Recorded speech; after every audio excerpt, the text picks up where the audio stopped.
ഇപ്പൊ ഈ പടത്തിന്റെ ഒരു രഹസ്യം എനിക്കറിയണം. ഞാൻ ചോദിച്ചു ആരാടാ ഷർട്ടിന്റെ പുറകിൽ ഞാൻ ചോദിച്ചാ അപ്പോൾ ഇന്ദ്രൻ. മല്ലിക സുകുമാരൻ ടിക്കറ്റ് ഉണ്ട്. സത്യം പറയട്ടെ, എനിക്ക് ഇതുവരെ ടിക്കറ്റ് ഇല്ല. പൃഥ്വിരാജ് ഒരുപാട് അങ്ങ് കുനിയുന്ന ആളല്ല, ഇങ്ങനെ നിന്നോണ്ട് തൊഴത്തേ ഉള്ളൂ, കുനിഞ്ഞുള്ള തൊഴിലില്ല. അവന് അഭിനയിക്കാൻ അറിയാൻ വയ്യ മനുഷ്യരുടെ മുമ്പിൽ.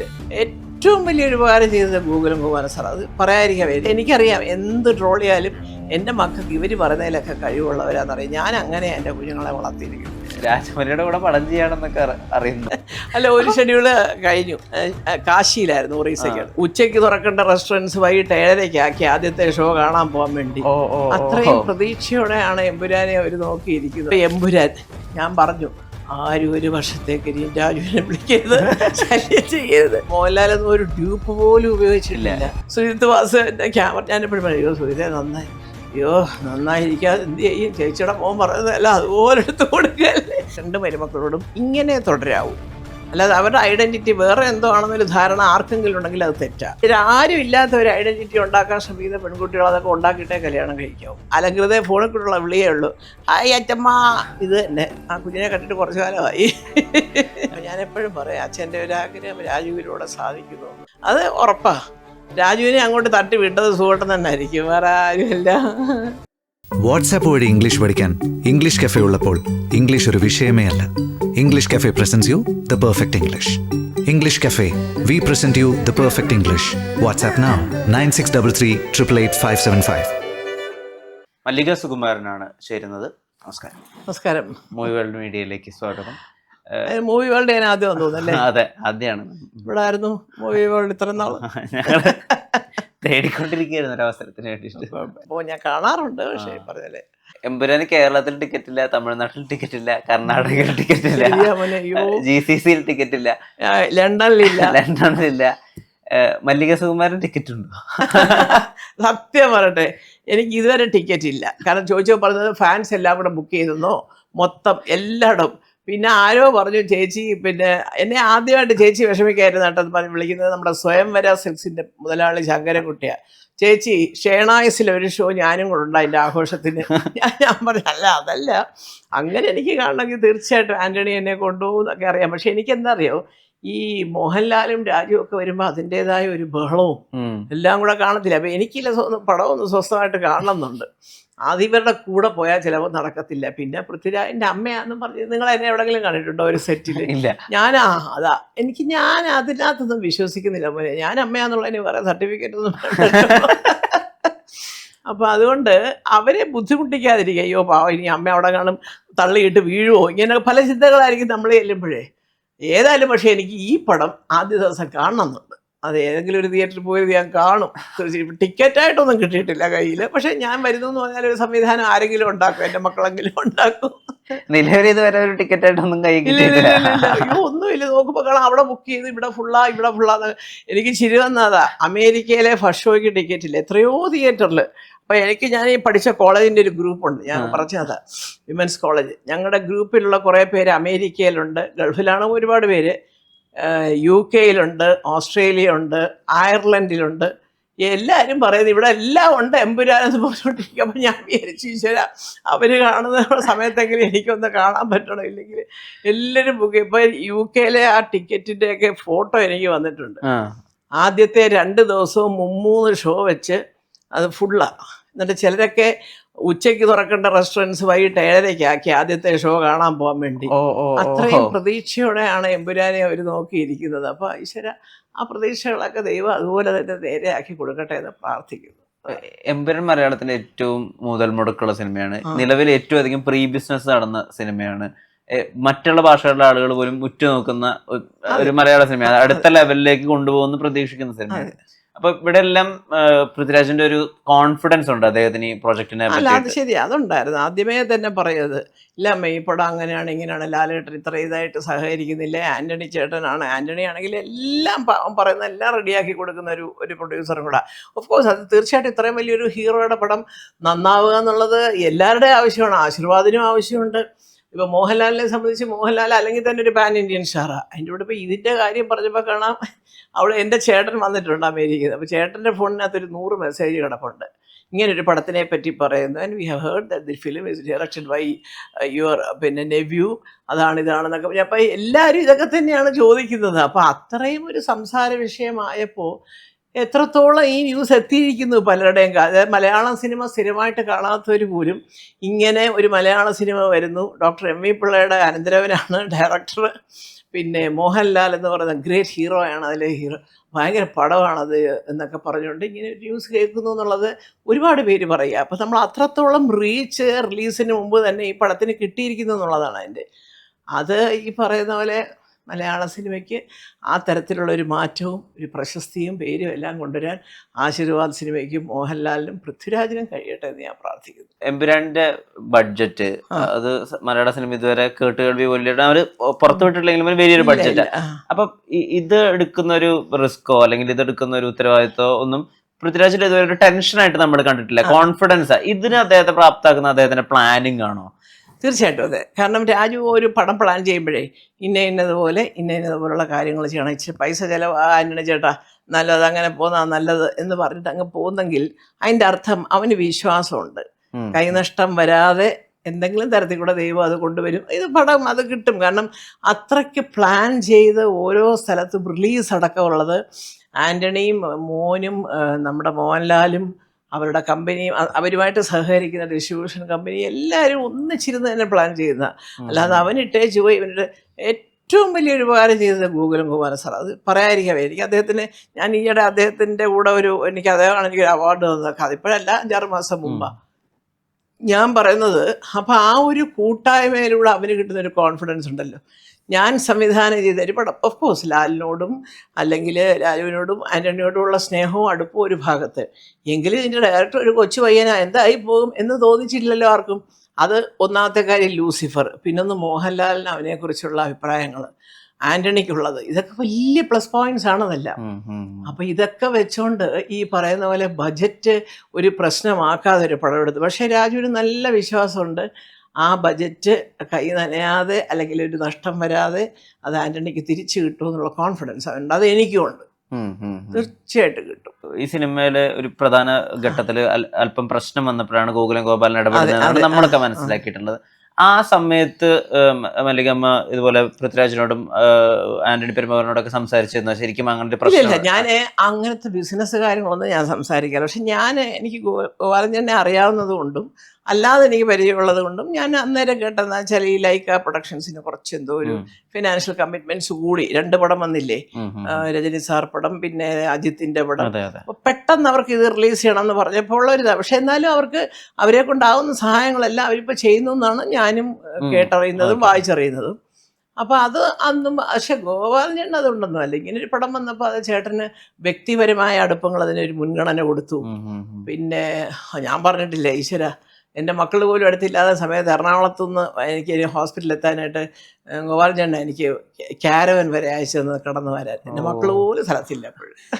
എനിക്ക് അത്രയും ഒരു ബഹുമാനമുള്ള ഒരു വ്യക്തിയാണ് ഗോപാലൻ ചേട്ടൻ. കാരണം അത് അങ്ങനെയാണ്. ചേട്ടനും സഹധർമ്മിണിയൊക്കെ അതെ ഒരുപാട് ആൾക്കാർക്ക് ഉപകാരം ചെയ്യേണ്ട സമയത്ത് ഉപകരിക്കുന്നത്. ഒരു പടത്തിൽ പോലും ഞാൻ അഭിനയിച്ചിട്ടില്ല അദ്ദേഹത്തിൻ്റെ. പക്ഷെ അതാണ് അദ്ദേഹം. ഞാൻ പറയും എൻ്റെ ബ്രദറുണ്ട്, ഞാനുണ്ട്, അതിങ്ങനെ പോവാണ് ചുമ്മക്ക് അതിനെന്തിനാ കൊള്ളാം ചേച്ചി എന്ന് പറഞ്ഞിട്ട് ആ പൈസ. അപ്പം ഞാനത് വാടകയ്ക്ക് ചോദിച്ചൊരു കാരവനാ നമ്മുടെ സിദ്ധു പനയ്ക്കൽ വഴി ഉടക്കം വണ്ടിയിൽ ഇവിടെ കൊണ്ട് വിട്ട് കഴിഞ്ഞ് പൈസ പോലും വാങ്ങിക്കാതെ പോയി. ഞാൻ വിചാരിച്ചു ഈശ്വര എന്ത് കണ്ടിട്ടാണ് ഒന്നും. ഇപ്പോഴൊന്നും അല്ല കേട്ടോ, ഒരു കഴിഞ്ഞ കൊല്ലത്തെ എൻ്റെ ഈ മുട്ടിൻ്റെ സംഭവത്തിനിടയ്ക്ക്. അപ്പോൾ ഞാൻ പറഞ്ഞത് എന്താ വെച്ചാൽ അപ്പോൾ ഈ വ്യക്തിപരമായ അടുപ്പങ്ങളും ഇഷ്ടങ്ങളും പിന്നെ പടം നല്ലതാണെന്നുള്ള ഒരു ഉറച്ച വിശ്വാസം, ഇവരുടെയൊക്കെ നല്ല വാക്കുകൾ, ഇതെല്ലാം കൂടെ വെച്ച് നോക്കുമ്പം അത് ചേട്ടൻ എടുത്തു എന്ന് അറിയുമ്പോഴാണ് ഞാൻ അന്ന് രാത്രിയില്ല ഇത് അറിയുന്നത്. അപ്പോൾ എനിക്ക് വാസ്തവത്തിൽ സന്തോഷം തോന്നി സത്യം പറഞ്ഞാൽ. എമ്പുരാനുമായി ബന്ധപ്പെട്ട അഭിമുഖത്തില് പൃഥ്വിരാജിനോട് ചോദിക്കുന്നുണ്ട്, ഒരു സമയത്ത് ഒരു ആന്റി പൃഥ്വിരാജ് വേവ് ഉണ്ടായിരുന്നു. പൃഥ്വിരാജ് പറയുന്നത് അല്ല അത് ഇപ്പോഴും ഉണ്ടെന്നാണ്. അതുണ്ടാവും. കാരണം എന്താ വെച്ചാൽ പണ്ടേ അതെ. കാരണം ഈ പൃഥ്വിരാജ് ഒരുപാട് അങ്ങ് കുനിയുന്ന ആളല്ല, ഇങ്ങനെ നിന്നോണ്ട് തൊഴത്തേ ഉള്ളൂ, കുനിഞ്ഞുള്ള തൊഴിലില്ല. അതുകൊണ്ടുള്ളൊരു ഒറ്റ കുഴപ്പം. അവനാരെയും കൊണ്ട് നമസ്കാരം ഇതേ ഉള്ളൂ. അല്ലാതെ ഈ തലയും ദേഹവും കൂടെ പകുതി കുനിച്ചേച്ച് തൊഴിയുന്ന അതൊന്നും അവൻ നടക്കുന്നത്. കാരണം അവന് അഭിനയിക്കാൻ അറിയാൻ വയ്യ മനുഷ്യരുടെ മുമ്പിൽ. സത്യം പറയാം, അതാണ് എൻ്റെ ഒറ്റ വാക്കിലുള്ള ഉത്തരം. ഇത് ഞാൻ പറഞ്ഞാൽ ഇപ്പം തന്നെ ഞങ്ങളൊരു കാര്യം പറയുമ്പോൾ താഴത്തെ കമൻസ് ഓരോരുത്തർ എഴുതുന്നത് ചിലപ്പം ഞാൻ എല്ലാവരുടെയും എനിക്ക് ഫേസ്ബുക്കിൽ വരാറില്ല. ഓരോരുത്തർ വിളിച്ച് പറയും ഇങ്ങനെ എഴുതി, ഞാൻ എന്താ മോനെ അത് എഴുതി എൻ്റെ പേര് ഇങ്ങനെ വിട്ടുകളാം. ഇത് വേറെ പല കാരണങ്ങളുണ്ട്, അത് ഞാനിവിടെ പറയുന്നില്ല, ഒരുപാട് കാരണങ്ങളുണ്ട്. അപ്പം എന്ന് പറയുന്ന പോലെ നമുക്ക് ശത്രുക്കളില്ല. ഇനി ആർക്കെങ്കിലുമൊക്കെ നമ്മൾ ശത്രുക്കളാണോ എന്ന് അന്വേഷിച്ച് കിടക്കാൻ പോയാൽ നമ്മുടെ ഉറക്കം പോയി കിട്ടും. ആരോ ശത്രുവാവട്ടെ, ആരൊക്കെയോ മിത്രമാവട്ടെ, എല്ലാവരും മിത്രങ്ങളായിട്ടിരിക്കണമെന്നാണ് ഞങ്ങളുടെയൊക്കെ ആഗ്രഹം. കാരണം ഒരാളെങ്കിലും പറയട്ടെ ഞങ്ങളെ കൊണ്ട് അവർക്ക് എന്തെങ്കിലും ഒരു ദ്രോഹം ഉണ്ടായിട്ടുണ്ടോ? ഇല്ല. അന്ന് ഈ പൃഥ്വിരാജൻ ഈ നന്നായി ഇംഗ്ലീഷ് പറയുന്നു എന്നുള്ളത് വലിയൊരു കുറ്റമായിരുന്നു. പക്ഷെ ഇന്ന് പൃഥ്വിരാജ് തിരിച്ചു ചോദിക്കുന്നുണ്ട്, എന്റെ പോലെ മലയാളം പറയാൻ കഴിവുള്ള എത്ര പേരുണ്ട്? എന്നിട്ട് രാജു മലയാളത്തിൽ പ്രസംഗിക്കും, ഒന്നര നല്ല നല്ല വാക്കുകൾ ഉപയോഗിച്ച് മാന്യമായ രീതിയിൽ മലയാളത്തിൽ സംസാരിക്കാൻ അറിയാം. പക്ഷേ ഇന്ന് ഒരു യൂണിവേഴ്സൽ അപ്പീലുള്ള ഒരു ലാംഗ്വേജ് ഇംഗ്ലീഷ് ആകുമ്പോൾ ഇതുപോലെ ബോംബെയിലും ആന്ധ്രയിലും മദ്രാസിലും ഒക്കെ ചെന്ന് രണ്ടും കൂടെ സംസാരിക്കുക, അല്ലെങ്കിൽ ചിലർ ഇങ്ങോട്ട് ഇംഗ്ലീഷ് ചോദിക്കുമ്പോൾ അങ്ങോട്ട് ഇംഗ്ലീഷ് പറയാം. ഇതൊക്കെ സ്വാഭാവികമല്ലേ മോനെ? ഇവിടെ ഇപ്പം അതേസമയം ഇപ്പം നമ്മളോട് അവിടെ ചെന്നിരുന്നിട്ട് തെലുങ്കിൽ പടപടാന്ന് ചോദിക്കുക, പറ്റുമോ? ഇല്ല. അപ്പൊ തെലുങ്ക് ചോദിക്കുമ്പോൾ നമ്മൾ ഇംഗ്ലീഷ് പറയും. അപ്പൊ ചിലപ്പോൾ ഈ പറഞ്ഞിട്ട് ഇപ്പോൾ ഞാനൊക്കെ എന്ന് പറഞ്ഞാൽ എന്തെങ്കിലും അവിടെ ചില വാക്കെങ്കിലും മനസ്സിലാവും. കാരണം കുറേ കാലം മദ്രാസിൽ ജീവിച്ചത് കൊണ്ട്. ഹിന്ദി അറിയാം, തമിഴ് ഞാൻ എഴുതുകയും വായിക്കുകയും പറയുകയൊക്കെ ചെയ്യും. ഹിന്ദിയും അത്യാവശ്യം എവിടെങ്കിലുമൊക്കെ ചെന്ന് പറഞ്ഞാൽ ഒപ്പിക്കാനുള്ള ഒരു ജ്ഞാനം എനിക്കുണ്ട്. വലിയ ഗ്രാമറൊന്നും നോക്കിയല്ല, പക്ഷെ ഞാൻ പറഞ്ഞ കാര്യം നിങ്ങൾക്കൊക്കെ മനസ്സിലാവും. പക്ഷെ നമുക്ക് ഒട്ടും അറിയാൻ വയ്യാത്ത ഭാഷ എവിടെ എങ്ങനെ? ഞാൻ ഖത്തറിലായിരുന്നു 10-12 വർഷം. അയ്യോ, ഞാൻ അവിടെ ചെന്ന് ആകെപ്പാടെ 3-4 വാക്കും പഠിച്ചുകൊണ്ട് അൽഹംദുലില്ലാ, ഇൻഷാ അല്ലാ, കഫാലക്, സൈൻ സമയത്ത് ഇങ്ങനെയൊക്കെ പറഞ്ഞുകൊണ്ട് പോയി. അവിടെ നിന്ന് ഇപ്പോൾ റെസ്റ്റോറൻറ്റിലാണ് എനിക്ക് 6-7 ബ്രാഞ്ചസ് ഉണ്ട്. അപ്പോൾ ഞാൻ ചോദിക്കും, പിന്നെ പഠിക്കാൻ തുടങ്ങി, റെസ്റ്റോറൻറ്റിന് എന്താ അറബി പറയുക, പിന്നെന്താ മക്സാ, എന്നൊക്കെ ഇങ്ങനെ ഓരോന്ന് പഠിപ്പിക്കുക. നമുക്ക് ഒരു തരത്തിൽ പെട്ടെന്ന് അങ്ങോട്ട് കയറുന്നില്ല. അപ്പോൾ പറയും, ചേച്ചി ഇവിടെ നിന്നില്ല, ചേച്ചി ഇതിനെ ഇടയ്ക്കിടയ്ക്ക് നാട്ടിൽ പോകുന്നത്, ഇവിടെ നിന്നാൽ മതി, 1 കൊല്ലം കൊണ്ട് അറിയാം. അത് സത്യമാണ്. എൻ്റെ കൂട്ടുകാരൊക്കെ 2 കൊല്ലമായിട്ട് 3 കൊല്ലം സ്ഥിരമായിട്ട് നല്ല പുല്ല് പോലെ ഈ അറബി പറയുന്നത്, നല്ല പുഷ്പം പോലെ. സത്യം, അവർക്ക് പ്രശ്നമേ അല്ല.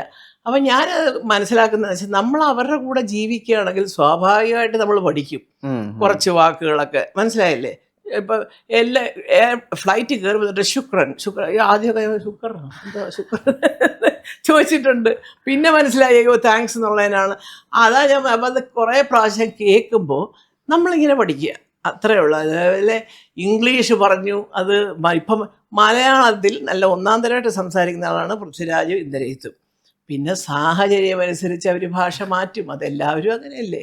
ഇപ്പം മമ്മൂട്ടി ആയാലും മോഹൻലാലായാലും അവരോട് ഇംഗ്ലീഷിൽ ചോദിച്ചാൽ ഇംഗ്ലീഷിൽ പറയും, മലയാളത്തിൽ ചോദിച്ചാൽ മലയാളത്തിൽ പറയും, അല്ലേ? ഇപ്പം മലയാളം അറിയാൻ വയ്യാത്ത ഒരാൾ ഇംഗ്ലീഷ് അതെല്ലാം ചോദിച്ചാൽ ഞാൻ എൻ്റെ മാതൃഭാഷയിലേ സംസാരിക്കത്തുള്ളൂ എന്ന് പറയാൻ പറ്റുമോ?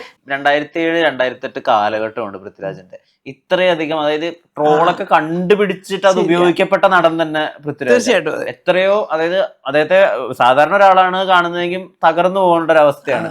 ഇന്റർവ്യൂ മൊത്തം എടുത്ത് മോക്ക് ചെയ്യുക, പേര് മാറ്റി വിളിക്കുക, എന്താ പറയാ, ഇദ്ദേഹം സംവിധാനം ചെയ്യുന്ന രാജപ്പൻ എന്നുള്ള പേരിട്ട് വിളിക്കുക. പക്ഷെ അതൊക്കെ ഒന്ന് തിരുത്തി പറയാണ്. അന്ന് ശരിക്കും അങ്ങനെ തകർന്നു പോയ പൃഥ്വിരാജ് ഉണ്ടായിരുന്നു? ഇല്ല. അവിടെയാണ് ഞാൻ പറയുന്നത്, എൻ്റെ സുഹൃത്തിൻ്റെ എൻ്റെ മക്കളെന്ന് പറഞ്ഞാൽ അതാ.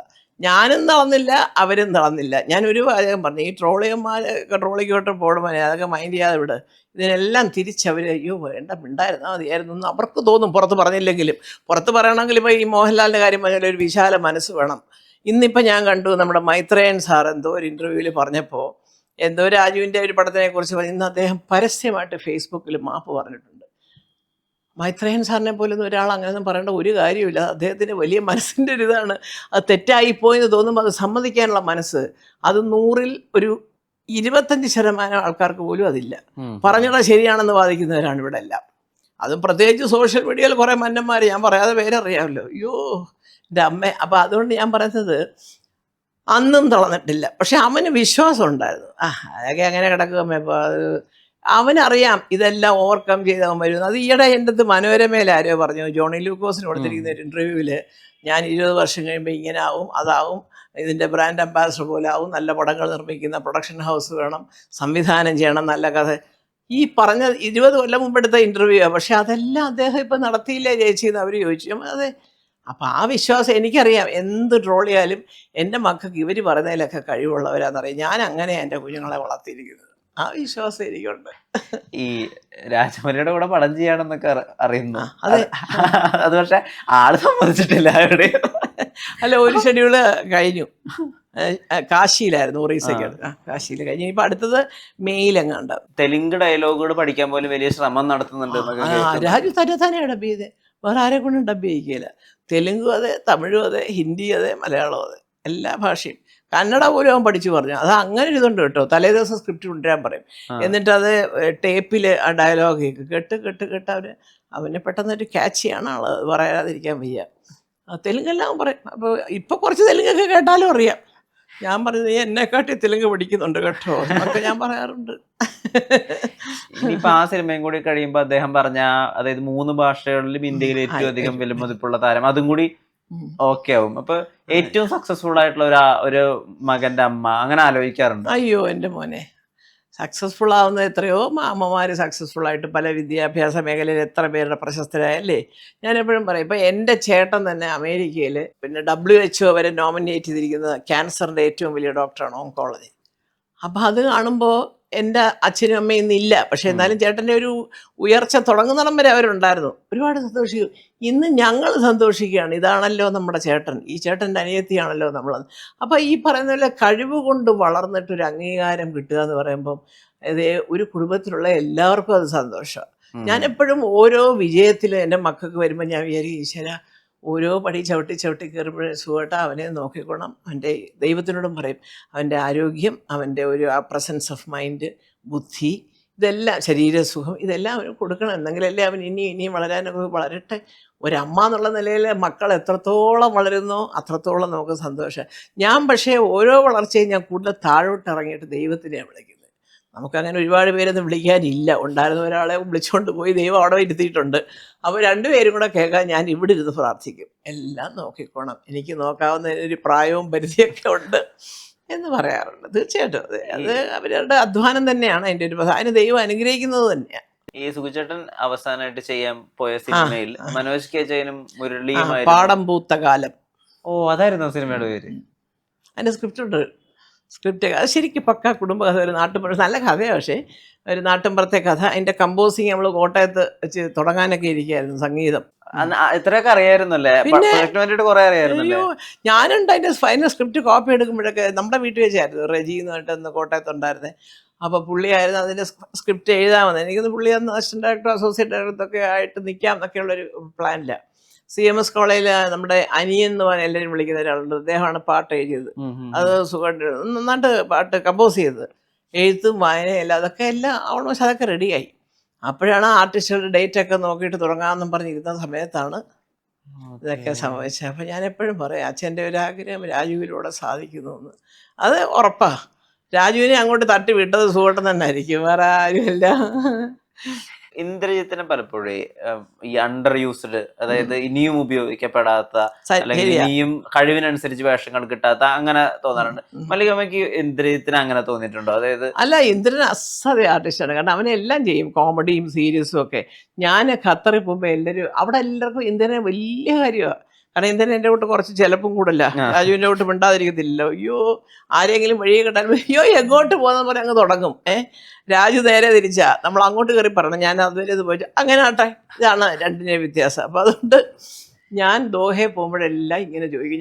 ഞാനവിടെ ആയിരുന്നു കുറേ കാലം താമസം. എനിക്ക് ഹോട്ടലുകൾ 6-7 ബ്രാഞ്ച് ഉണ്ടായിരുന്നു. സ്പൈസ് ബോട്ട് 6 ബ്രാഞ്ച് ഉണ്ടായിരുന്നു, 6 ഔട്ട്ലെറ്റ് ഉണ്ടായിരുന്നു. അപ്പോൾ അങ്ങനെ ഞാനവിടെ നിന്ന സമയത്തെല്ലാം ചേച്ചിയോ ഇന്ദ്രയോ പാവോ ഞങ്ങൾക്ക് മറുപടി അയച്ചു. അപ്പോൾ അവൻ അങ്ങനത്തെ കാര്യങ്ങളൊക്കെ ശ്രദ്ധിക്കുന്നതുകൊണ്ട് വലിയ കാര്യമാണ്. പിന്നെ ഇന്ദ്രനെ ആസ് ആൻ ആർട്ടിസ്റ്റ് എല്ലാവർക്കും ഇഷ്ടം. ഇന്ദ്രൻ എന്ത് രസമായിട്ടാണ് ചെയ്യുന്നത്, കോമഡി ആയാലും മറ്റേതായാലും. ഇപ്പോൾ ഈ അമർ അക്ബർ ആൻ്റണിയൊക്കെ ഇറങ്ങിയ സമയത്ത് ഭയങ്കര ചിരിയായിരുന്നു. എന്നാൽ പിന്നെ പ്രതിവിധി നാളെ ചെയ്യാന്നൊക്കെ പറഞ്ഞില്ലേ, ആ ഡയലോഗുകളൊക്കെ ഇപ്പോഴും ഏറ്റു പറഞ്ഞ് എൻ്റെ അടുത്ത് വന്നിട്ട് പറയുന്നവരുണ്ട്. ഇന്ദ്രൻ നല്ല ആർട്ടിസ്റ്റാണ്, ഈ പറയുന്നത് കറക്റ്റാണ്. കാരണം ഇന്ദ്രനെ ഏത് തരത്തിൽ ഉപയോഗിക്കുക എന്നുള്ളതിനെ പറ്റി ഒരു വിശദമായ ചിന്തയോ ചർച്ചയോ വരാത്തതിൻ്റെ കാരണം ഇന്ദ്രൻ തുടക്കം മുതലേ എല്ലാ വേഷവും ചെയ്യും. ചെറിയ വില്ലൻ വേഷം, ക്യാരക്ടർ വേഷം, നായക വേഷം എല്ലാം ചെയ്തു. രാജു കയറിയത് നന്ദനത്തിലാണ്. അപ്പോൾ അതിൻ്റെ ഒരു അഡ്വാൻറ്റേജ് രാജുവിന് നന്നായിട്ടുണ്ടായി. നല്ലൊരു പടത്തിൽ ഹീറോ ആയിട്ട് വന്നു എന്നൊക്കെ ഉള്ളത്. ഇന്ദ്രൻ എല്ലാം കഴിഞ്ഞ് ഹീറോ ആയിട്ട് വരുന്നത് കുറച്ച് കഴിഞ്ഞിട്ടല്ലേ.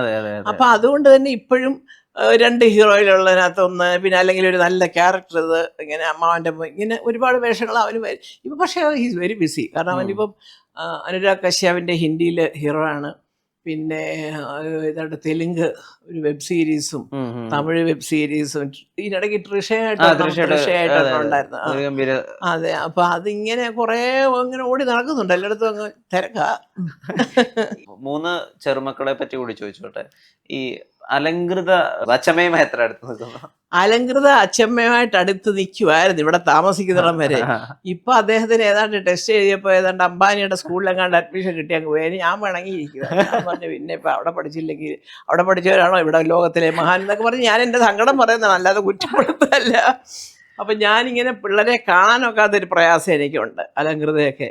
അപ്പം ഞാൻ പറയാം, എത്രയോ വലിയ മിടുക്കന്മാർ ലോകമെമ്പാടും കിടക്കുന്നവരൊക്കെ മലയാളികളാണ്.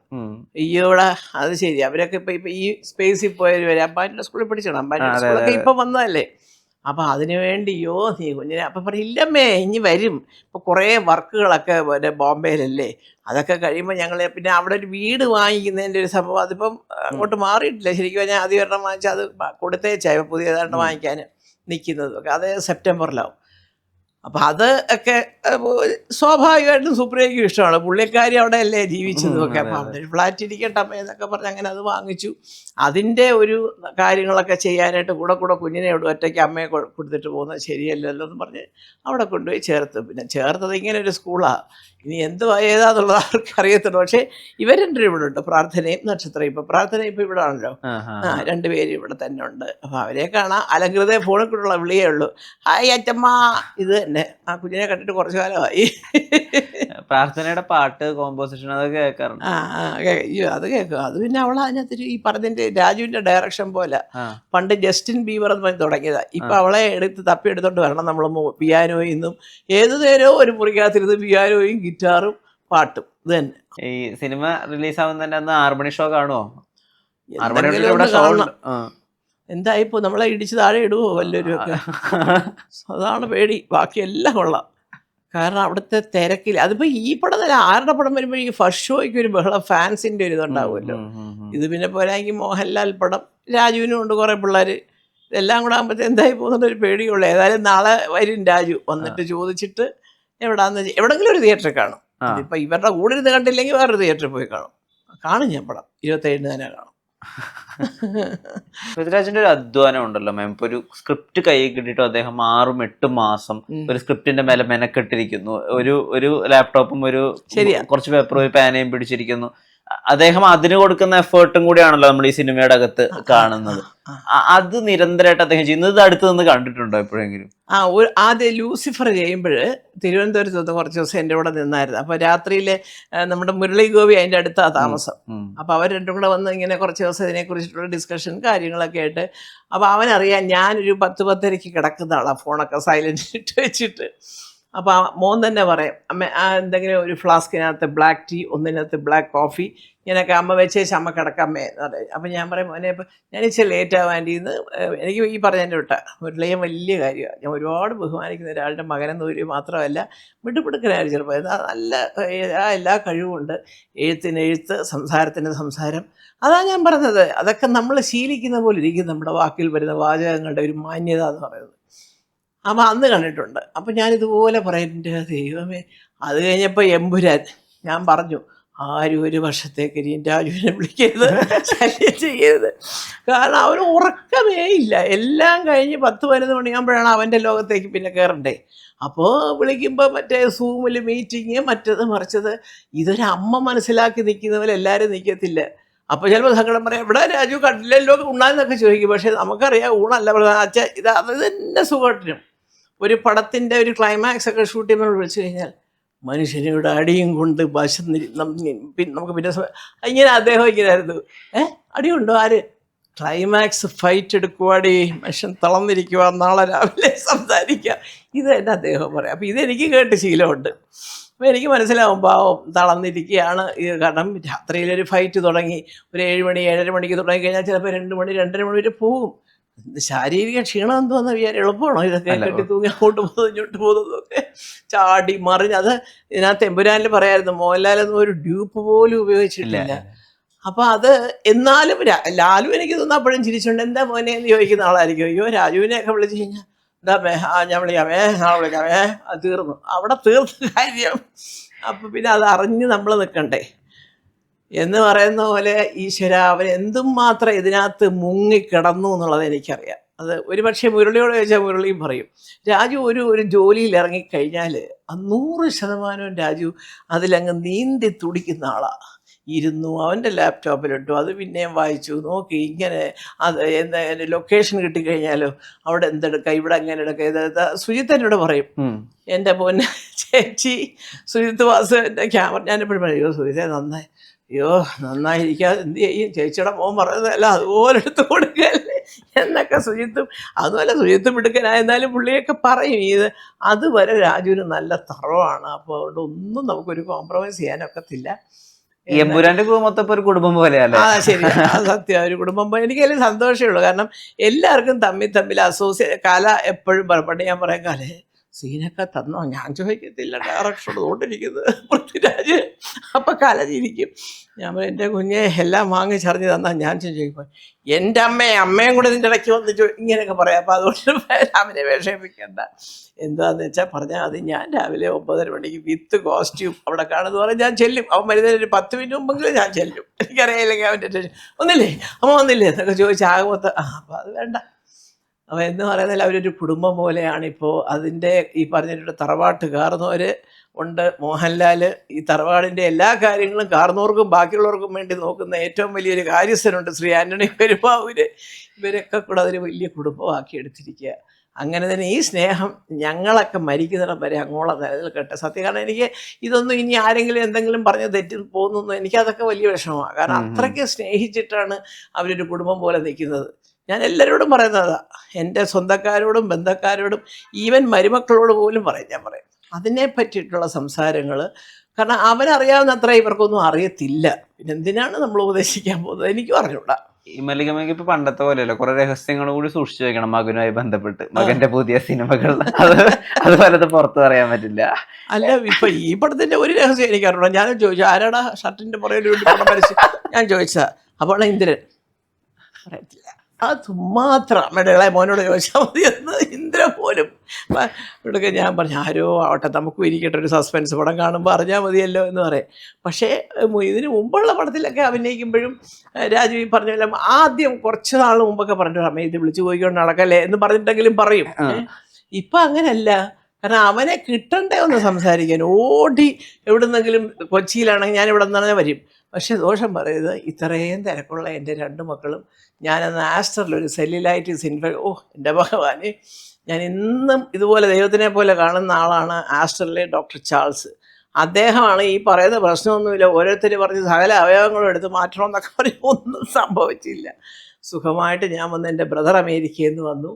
അപ്പോൾ അന്ന് ലഡാക്കിലെങ്ങാണ്ട് ഷൂട്ടിങ്ങാണ്. അവിടെ നിന്ന് രാജു ഓടി വന്ന് 2 ദിവസം ഇവിടെ നിന്നു. ഇന്ദ്രൻ ഷൂട്ടിങ് നീട്ടി വയ്ക്കുന്നു.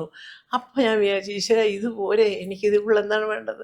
എനിക്കൊരാവശ്യം വന്നപ്പോൾ എൻ്റെ മകൾക്ക് സങ്കടവും വെപ്രാളവും ടെൻഷനും. ഒരു ചെറിയ കീ ഹോൾ സർജറി ആയിരുന്നു. എന്നിട്ടും അന്നത്തെ ദിവസം കാലത്തെ 7 മണി തൊട്ട് വൈകുന്നേരം 7 മണി വരെ ഞാൻ ഉച്ചയ്ക്ക് റൂമിൽ വന്നു. 12 മണിയായപ്പോൾ അവിടെ ഇരുന്ന് അതിനകത്ത് പാരഗൺ എന്ന് പറഞ്ഞ റെസ്റ്റോറൻ്റ് ഉണ്ട് ആസ്റ്ററിൽ.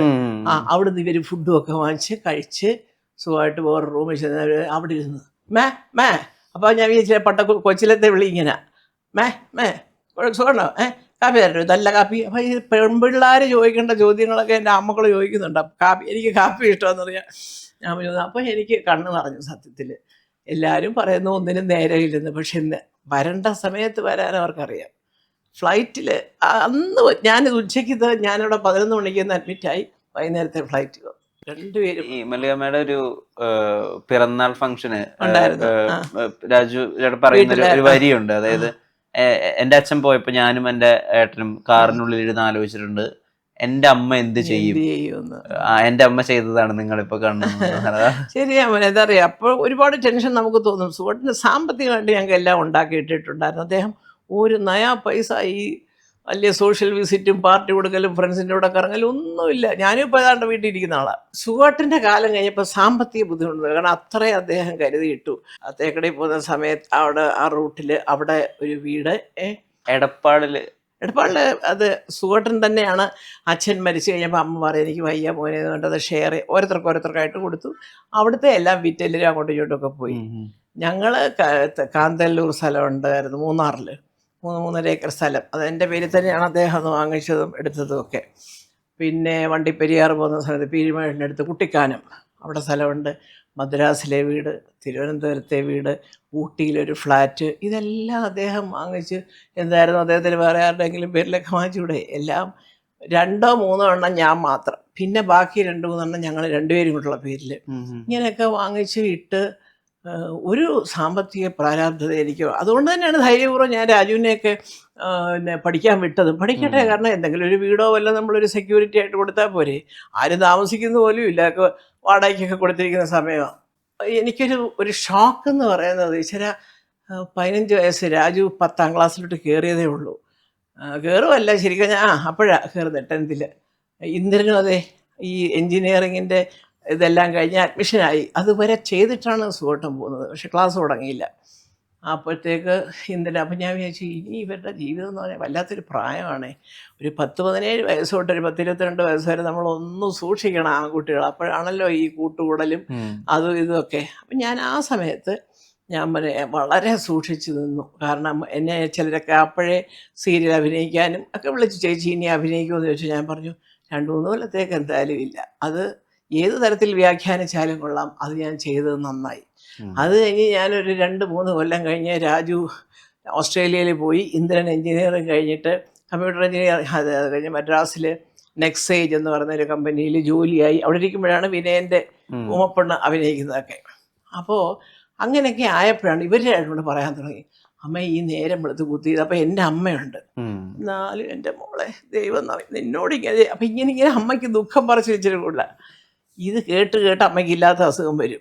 അപ്പം അതുകൊണ്ടൊരു കാര്യം ചെയ്താട്ടെ, അമ്മ ഇങ്ങനെ ഇരിക്കുക, എന്തെങ്കിലും ഒരു ആക്ടിവിറ്റി എന്നൊക്കെ പറഞ്ഞ് ചെയ്യണം എന്നൊക്കെ പറഞ്ഞപ്പോൾ ഞാൻ ആദ്യം ട്രസ്റ്റ് സുഖട്ടൻ്റെ ഉണ്ടാക്കുന്നതിനെക്കുറിച്ച് ഇറങ്ങി തിരിച്ചു. അപ്പോഴാണ് KK രാജീവ് ഈ പെയ്തൊഴിയാതെ എന്ന് പറഞ്ഞൊരു സീരിയൽ. അപ്പം അതിൻ്റെ പ്രത്യേകത എന്താണെന്ന് വെച്ചാൽ, അതൊരു വെറും സീരിയലായിട്ട് അവിടെ നടന്നൊരു സീരിയൽ ഞാൻ ചെന്ന് കയറുകയല്ല. ആദ്യമായിട്ട് തിലകൻ ചേട്ടൻ, ജയഭാരതി, ഞാൻ, പൂർണിമ, ഞങ്ങളെല്ലാവരും കൂടി ഒരു സീരിയലിൽ വരിക, എല്ലാ സിനിമാക്കാരും. അപ്പം ഞാൻ വിചാരിച്ചപ്പോൾ ഒരു സിനിമാ ഷൂട്ടിങ്ങിന് പോകുന്ന പോലെയായിരുന്നു. അവിടെ ചെല്ലുമ്പോൾ തിലകൻ ചേട്ടൻ്റെ തമാശയും ഭാരതിയുടെ തമാശയും ഒക്കെ കേട്ട് എനിക്കൊരു ഭയങ്കരമായിട്ട്. അതുമാത്രമല്ല, വൈകുന്നേരം ഒരുപാട് രാത്രിയിലൊന്നുമില്ല, 6-6:30 മണിയാകുമ്പോൾ ഇഞ്ഞ് പോരും, കാലത്തെ 8 മണിക്ക് വീട്ടിൽ നിന്ന് പോകും. പിള്ളേരൊന്നും ഇല്ലല്ലോ. അപ്പോൾ എൻ്റെ അമ്മയുണ്ട്, 1-2 പെണ്ണുങ്ങൾ സ്ത്രീകൾ ജോലിക്കാരുമുണ്ട്. അപ്പോൾ അതിങ്ങനെ പോയി കഴിഞ്ഞപ്പോൾ എനിക്ക് കുറച്ചൊരു മാനസികമായിട്ട്, മറ്റേ എനിക്കിങ്ങനെ വെപ്രാളമായിരുന്നു. ഈ കുഞ്ഞുങ്ങളുടെ പഠിത്തവും എല്ലാം കൂടെ എന്തായി പോകും ഭഗവാനെ എന്നൊരു പേടിയുണ്ടായിരുന്നു. പഠിക്കും എന്നറിയാമെങ്കിലും അതിനുള്ള സപ്പോർട്ട് ചെയ്ത്. മറ്റേ സുഖട്ടൻ അങ്ങനെയല്ല, അത് വായിച്ചോ, ഇത് വായിച്ചോ, മറ്റേ പുസ്തകം വായിച്ചോ, ഇങ്ങനെ എല്ലാ കാര്യങ്ങളും പഠിത്ത സംബന്ധമായിട്ടെല്ലാം അദ്ദേഹത്തിന് നിർബന്ധമുള്ള കാര്യമായിരുന്നു. അപ്പോൾ ഇവരൊന്ന് ഡള്ളാവാൻ തുടങ്ങി. ഞാൻ വൈകിട്ട് വീട്ടിൽ വന്ന് ഇങ്ങനെ കുത്തിയിരിക്കുക, അമ്മയുടെ മുറിയിൽ ചെന്നിരിക്കുക എന്നൊക്കെ പറയുമ്പോൾ, അപ്പം ഞാൻ വിചാരിച്ചു ഭഗവാനെ ശരിയല്ലല്ലോ. അദ്ദേഹം എന്നോട് അങ്ങനെയല്ല പറഞ്ഞിരിക്കുന്നതേ, മക്കളായിട്ട് 4 കാലേ നിൽക്കണം വല്ലയിടത്തും കൊണ്ടിട്ട്, അല്ലെ കണാവണമെന്ന് ബബ്ബ അടിക്കുന്ന പിള്ളേരാക്കി ഒന്നും വളർത്തരുത്. അത് നിൻ്റെ ജോലിയാണ്, അവരുടെ കാര്യങ്ങൾ അന്വേഷിക്കണം. അപ്പം ഞാനൊരു സ്വയം, അതെനിക്കൊന്നും എല്ലാവർക്കും കിട്ടുമായിരിക്കും. ഒരു 1-2 കൊല്ലം കഴിയുമ്പോൾ നമുക്ക് മാനസികമായിട്ടൊരു ബലം വന്നു.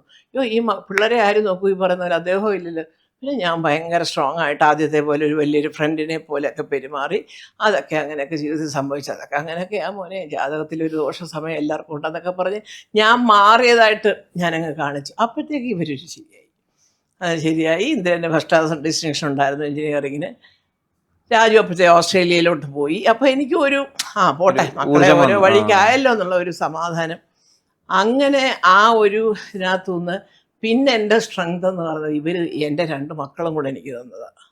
തീർച്ചയായിട്ടും അതെ, അതിന്നും അതെ. എനിക്കൊരു വിഷമം ഉണ്ടെങ്കിൽ ഞാൻ ആരും അറിയാതെ എൻ്റെ മക്കളെ വിളിക്കും, ഫ്ലൈറ്റ് ചാർട്ട് ചെയ്തവർ വരും, വരികയും ചെയ്യും. എന്താ അമ്മേ, അത് അപ്പം ചോദിക്കും.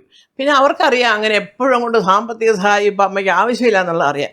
എന്തെങ്കിലും ഉണ്ടോ ഞാൻ പറയാറുണ്ട്. ഇപ്പം തന്നെ ആസ്റ്ററിൽ എൻ്റെ 2 മക്കളും പൈസയും കൊണ്ട് വന്നു, ചെക്ക് കൊടുക്കും. ഞാൻ പറയടാ എനിക്ക് ഇൻഷുറൻസ് ഉണ്ട്.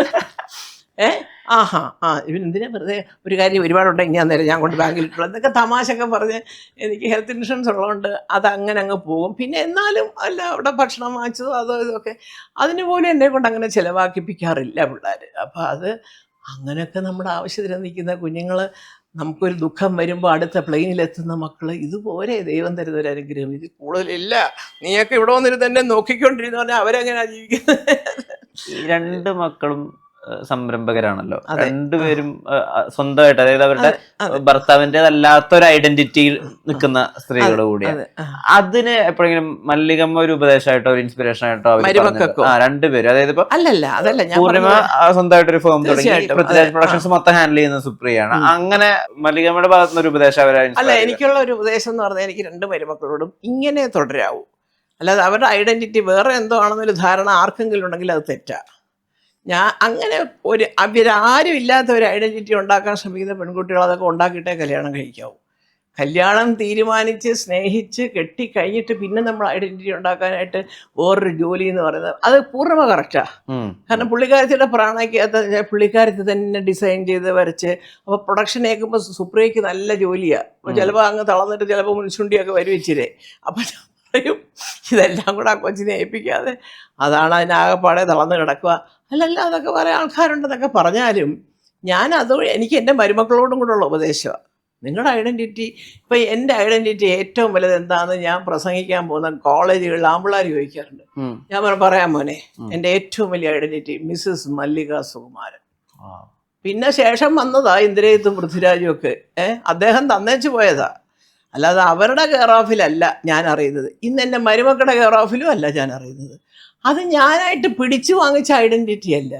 ഞാൻ വളർന്ന സാഹചര്യങ്ങളും എൻ്റെ അച്ഛനും അമ്മ എന്നെ പഠിപ്പിച്ചിരിക്കുന്ന മര്യാദകളും വെച്ച് ഞാൻ എങ്ങനെ സമൂഹത്തിൽ പെരുമാറുന്നു എന്നുള്ളത് മെജോറിറ്റി തീരുമാനിച്ചിട്ട് പറയണം. ഈ അമ്മ അയ്യോ എന്തെങ്കിലും ഉണ്ടെങ്കിൽ ചെന്നാൽ ആദ്യം വലിയ ചേച്ചി ആവുന്ന പോലെയൊക്കെ സഹായിക്കും കേട്ടോ. അതുണ്ടാക്കിയെടുക്കുമ്പോൾ നമുക്കൊരു ഐഡൻറ്റിറ്റി ഉണ്ട് മോനെ. പിന്നെ നമ്മളതല്ലാതെ ഒരു ഐഡൻറ്റിറ്റി ഉണ്ടെന്ന് അഭിനയിക്കാൻ നിന്നാൽ ജാടയാന്ന് പറയും, അല്ലേ? അപ്പം ഞാൻ ഈ പിള്ളേരോടും പറയാം, മോളെ നിങ്ങൾ നിങ്ങളുടെ ഭർത്താക്കന്മാർക്ക് വേണ്ടി ചെയ്യുന്ന ജോലി എന്ന് പറയുന്നത് എന്തെല്ലാം പറഞ്ഞാലും അതിനകത്ത് അവരുടെയും കൂടെ ഒരു സപ്പോർട്ട് വേണം എന്നുള്ളത് സാധാരണ ഏത് പൊട്ടനെ അറിയാൻ വയ്യാത്തേ. അല്ലാതെ ഇപ്പോൾ വന്നപ്പോഴേ എല്ലാവരും ഇങ്ങനെ ലക്ഷങ്ങളും വാരി ബാഗിനകത്ത് വെച്ചുകൊണ്ടോ. ഞാൻ ആരുടെ ഒന്നും 10 പൈസ വാങ്ങിക്കത്തുമില്ല, വാങ്ങിച്ചിട്ടുമില്ല. അപ്പോൾ അതുകൊണ്ട് എൻ്റെ മക്കളെനിക്ക് പ്രധാനമാണ്. പക്ഷേ ഞാൻ ഇതുവരെ അന്വേഷിച്ചിട്ടില്ല എൻ്റെ മരുമക്കൾക്ക് എന്തൊക്കെ ഉണ്ടെന്ന്. ഞാൻ അന്വേഷിക്കത്തില്ല. ഇതിനകത്ത് എൻ്റെ കുഞ്ഞുങ്ങൾക്ക് ഇഷ്ടമുള്ള നല്ല 2 പെൺകുട്ടികൾ മിടുക്കികൾ, അവരുടെ ജോലികളൊക്കെ നോക്കാൻ നമുക്ക് പ്രാപ്തിയുണ്ട്, വിവരമുണ്ട്. അതുപോലെ അല്ലാതെ ഇപ്പോൾ ഭയങ്കര ഇന്ത്യൻ പ്രധാനമന്ത്രിയുടെ മോളെയൊന്നും അല്ലല്ലോ കെട്ടിയത്, അല്ലേ? ഒരു ടെലിവിഷൻ റിപ്പോർട്ടറായിരുന്നു സുപ്രിയ. പൂർണിമ എല്ലാ കാര്യങ്ങളും ഈ പറഞ്ഞോട്ട് അമ്മയ്ക്കൊരു സ്കൂളൊക്കെ ഉണ്ടായിരുന്നു, അതിനെ സഹായിക്കും. അത് ഇപ്പോൾ തന്നെ പ്രാണെന്ന് പറഞ്ഞ് എന്തോരം ഡിമാൻഡാണ് പൂർണിമയ്ക്ക്. വെളിയിൽ പോകുന്ന പിള്ളേരെല്ലാം അവിടെ വന്ന് ഡ്രസ്സ് കാണിച്ചു കൊടുക്കും, ഡിസൈൻ ചെയ്ത് അത് ഇട്ടുകൊണ്ടാണ് പോകുന്നത്. ഈ അടുത്ത കാലത്ത് ഞാൻ കണ്ട് കീർത്തി, നമ്മുടെ സുരേഷ് കുമാറിൻ്റെ മകളുടെ ഒരു ഡ്രസ്സൊക്കെ പൂർണ്ണ തന്നെ അവരുടെ ഇഷ്ടപ്രകാരം. അപ്പം അതൊക്കെ ഒരു ക്രിയേറ്റിവിറ്റി അല്ലേ, അല്ലേ? അതാണ് ഞാൻ പറഞ്ഞത്. അത് പണ്ട് ഞങ്ങൾ ട്രസ്റ്റ് തുടങ്ങിയപ്പോൾ ഞങ്ങളുടെ ഒരു എന്താ പറയുക, ഒരു ടാഗ് ലൈൻ എന്ന് പറയുന്നത് തന്നെ അതായിരുന്നു, in pursuit of excellence in creativity. അതായത് എൻ്റെ ട്രസ്റ്റിൻ്റെ ഇത്. അപ്പോൾ എന്ത് പറയുന്ന പോലെ എല്ലാവർക്കും അവരവരുടേതായ ക്രിയേറ്റിവിറ്റി ഉണ്ട്. അത് ഭർത്താവിൻ്റെ കെയർ ഓഫ് അത് ഇല്ല എന്ന് പറഞ്ഞാൽ ഞാൻ സമ്മതിച്ചു കൊടുക്കത്തില്ല. സുപ്രിയയ്ക്ക് പൃഥ്വിരാജിൻ്റെ വലിയൊരു ബലമുണ്ട്, പൂർണിമയ്ക്കും ഉണ്ട് ഇന്ദ്രജിത്തിൻ്റെ ഭാര്യ എന്നുള്ള വലിയ. അത് ഭഗവാനെ വിചാരിച്ചുകൊണ്ട് സമ്മതിക്കുക. അപ്പം അതിൻ്റെ ഐശ്വര്യം അവർക്കുണ്ടാവും. വാട്സാപ്പ് വഴി ഇംഗ്ലീഷ് പഠിക്കാൻ ഇംഗ്ലീഷ് കഫേ ഉള്ളപ്പോൾ ഇംഗ്ലീഷ് ഒരു വിഷയമേ അല്ല. English cafe presents you the perfect English. English Cafe, we present you the perfect English. WhatsApp now 9633 888 575.